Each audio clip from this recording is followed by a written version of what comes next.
I'm Tony. Welcome to my video. This is part one of several that I'll be making for this project, and this is my Paul Reed Smith inspired travel size guitar build.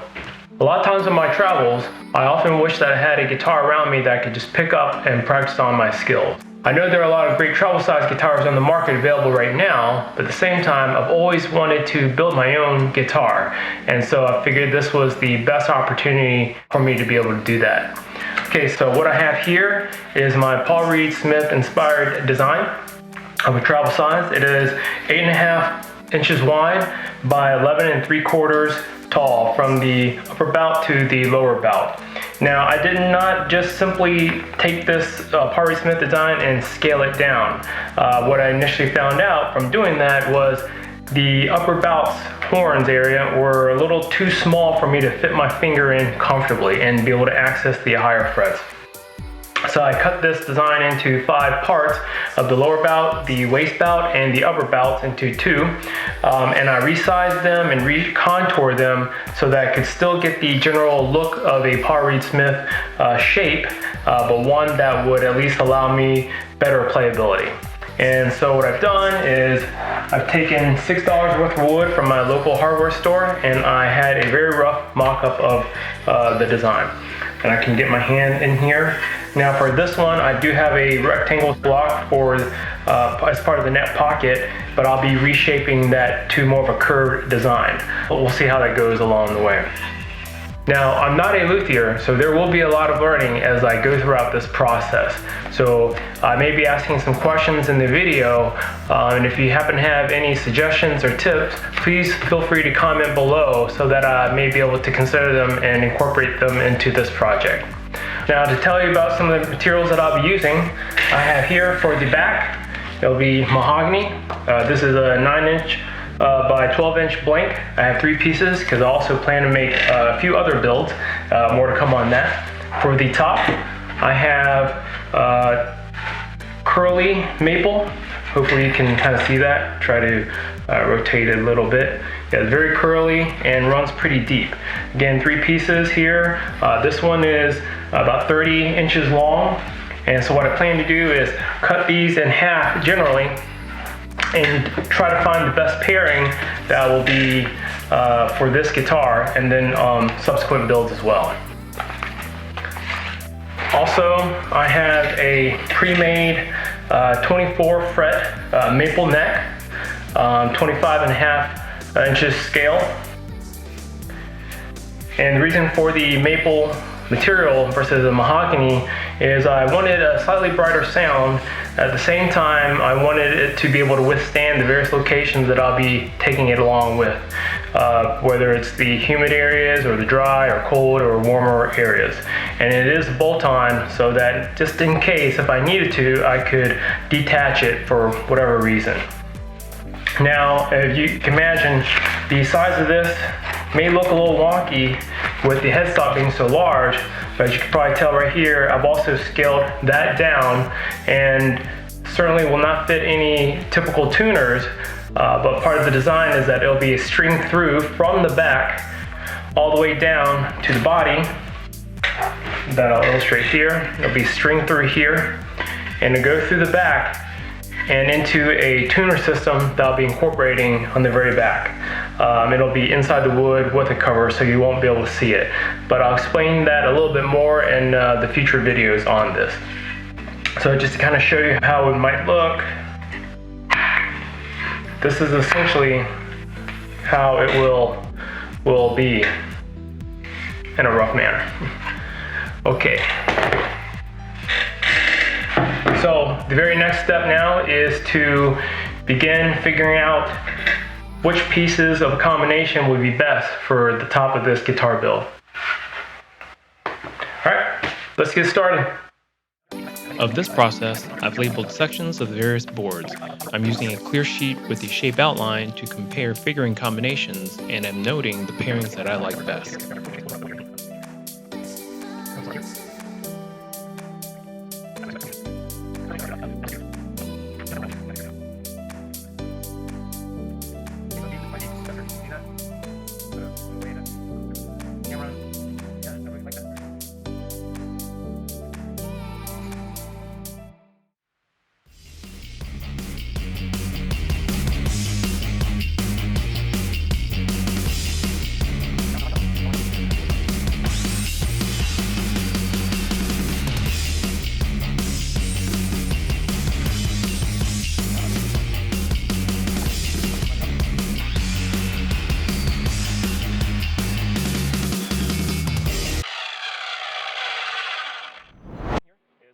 In this step, I use an electric hand planer to level out the joining board edges for a cleaner, straighter seam.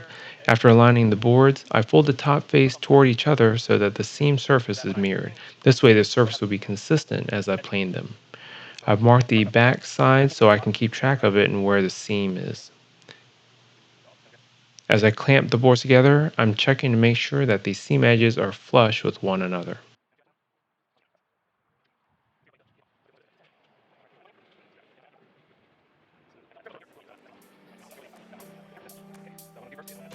Now I apply double-sided tape to prevent the board from slipping off my mount.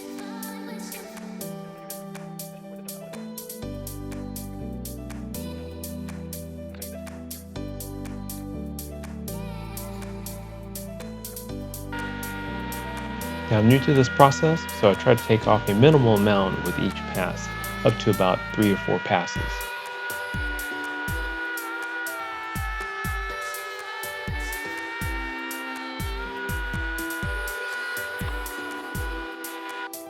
Now to unclamp and check the result.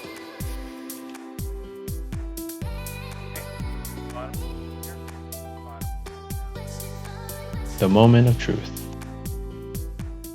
And a big fail. My inexperience was quite evident as I took off too much at the ends and left a big hump toward the middle.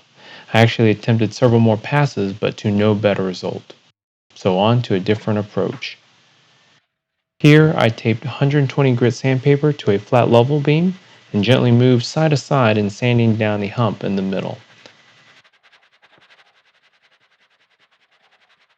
I sand a little bit at a time and continue to check.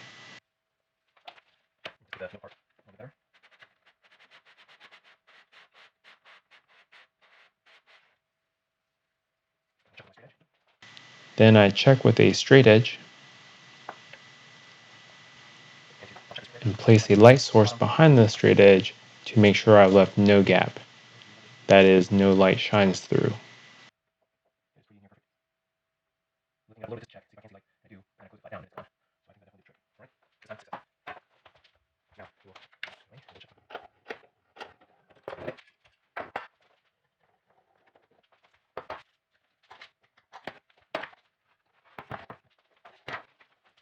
Now, for the moment of truth.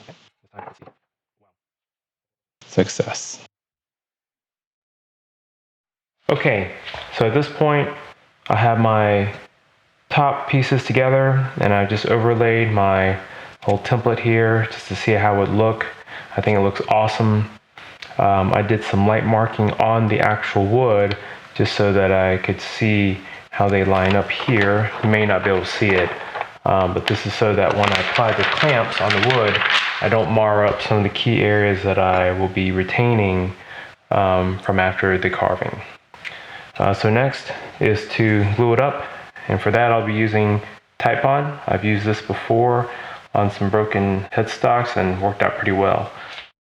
So here we go.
Okay, while this top joint cures, let's talk about the next several steps.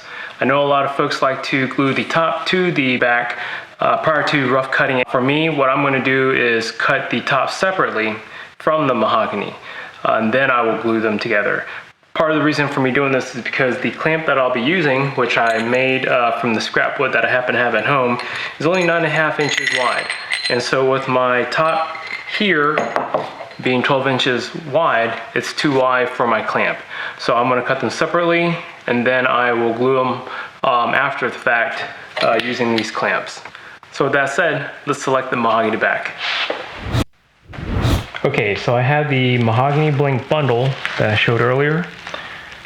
And again, these are each 9 inches wide by 12 inches long and 1 inch thick.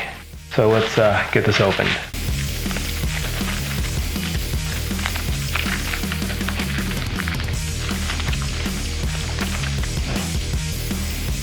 All right, here we go.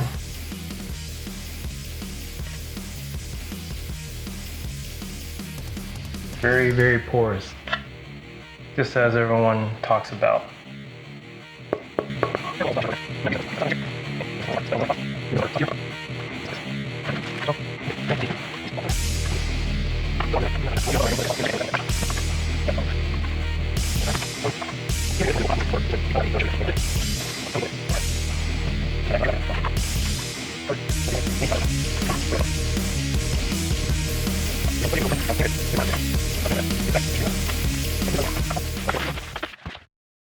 Okay, right now I have my template on top.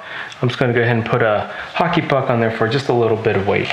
What I'm going to do first is mark the center line so that in case I move, I can replace it back.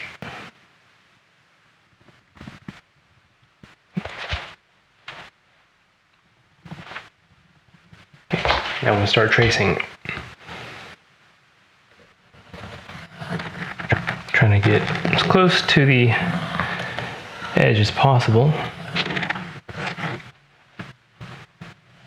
And I am using a really sharp pencil. Let's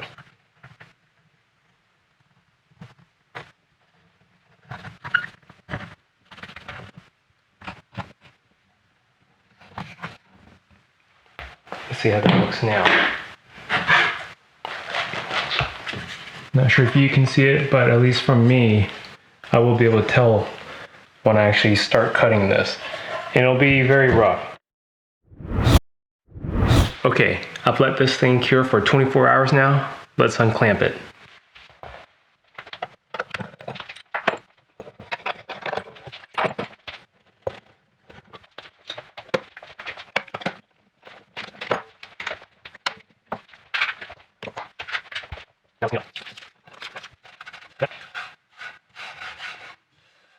I'm just going to clean up with a little bit of a chisel action here. So here we go.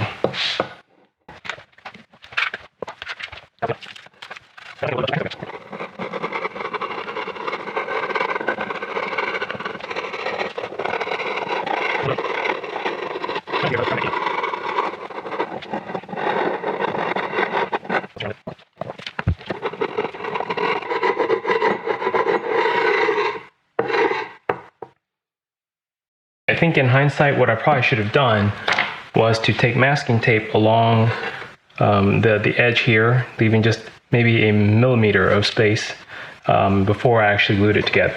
And that way I would have been able to chisel off only the very, very center piece and leaving the other parts much cleaner. So that's lessons learned for next time.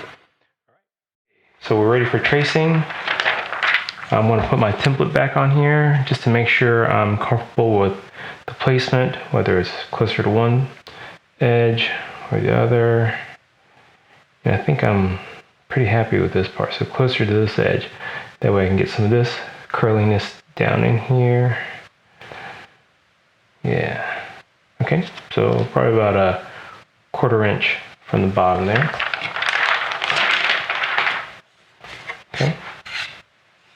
Now I'm going to take the template that I used earlier, and I said about 1/4 inch, but I also want to leave a little bit of room too.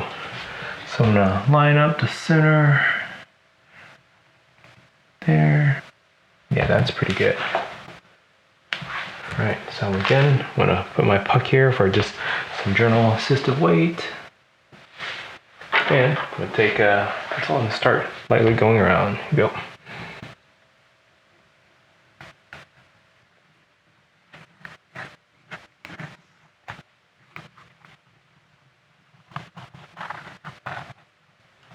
Now toward the neck tenon area, I'm okay if I have to leave a little bit extra room and shave down closer when I apply the neck for a more seamless flow.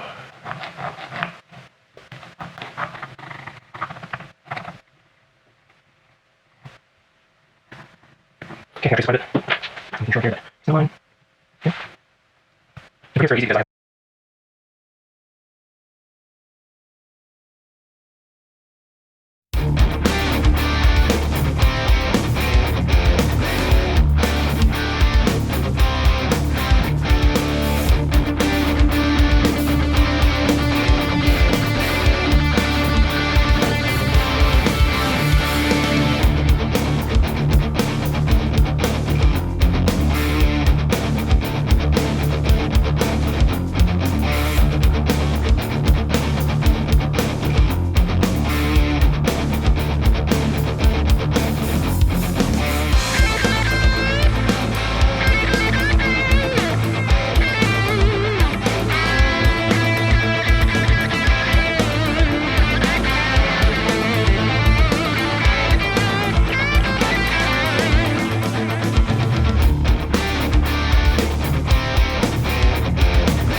Alright, so I have my two pieces now. Here's the backside mahogany piece and the top maple piece.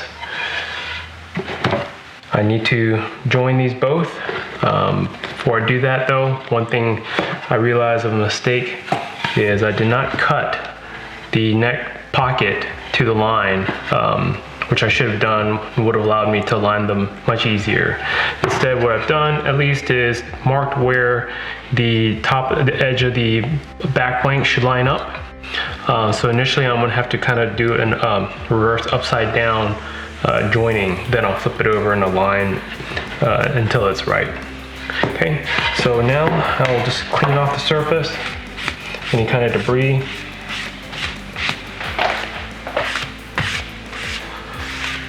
All right, and start doing this up.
Okay, not the cleanest clamp job in the world, but I think it works.